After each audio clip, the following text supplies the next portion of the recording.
შოთამესხია სახელობის ზუგდიდის სახელმწიფო სასწავლო უნივერსიტეტში ზუგდიდის საკრებულო წევრმა ანი წითლიძემ უნივერსიტეტის სტუდენტებს საჯარო ლექცია წაუკითხა თემაზე საქართველოს გეოპოლიტიკური ინტერესების გადაკვეთაზე. შეხვედრის განმავლობაში საუბარი შეხვდა საქართველოს საგარეო კურსის მნიშვნელობაზე ქვეყნის ევროპულ არჩევანს, ნატოს როლს და ტერიტორიულ მთლიანობას. საჯარო ლექციის განმავლობაში აქტიური იყო დარბაზი სტუდენტებმა მათთვის საინტერესო კითხვაზე საჯარო პირისგან პასუხება მოისმინეს. შეხვედრის ბოლოს ანი წითლიძემ მსგავსი შეხვედრის მნიშვნელობაზე ისაუბრა.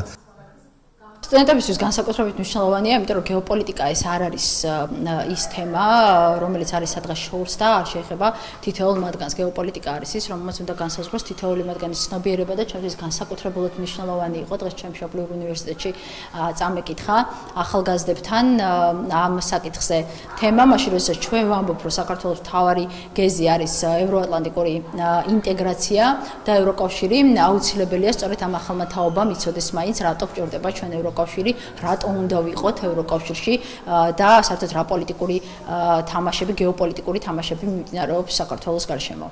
ნებისმიერი აქტუალური თემა, რომელიც თანამედროვე საზოგადოების წინაშე მით უმეტეს ქართულ სივრცეში დგას, ყველაზე პირველი ვისთანაც შეიძლება იქნეს განხილული, ეს არის სტუდენტი ახალგაზრდობა. მისასალმებელია უნივერსიტეტი ყოველთვის მზად არის სტუდენტებთან შესახვედრად თანამედროვე გამოწვევების გარშემო აუდიტორიამ საუბარში ყავდეს და მე ვუსურვებდი ამ ახალგაზრდებს, რომ არც ერთი შეხვედრა არ იყოს მხოლოდ და მხოლოდ შეხვედრისთვის, არამედ პირადი განვითარებისთვის და სამომავლო გეგმებისთვის. ანი წითლიძე საჯარო ლექციას აღნიშნულ თემაზე საქართველოს მასშტაბით სხვადასხვა უმაღლეს სასწავლებლებში წაიკითხავს. დღევანდელ შეხვედრას უნივერსიტეტის სტუდენტებთან ერთად პროფესორ-მასწავლებლებიც ესწრებოდნენ.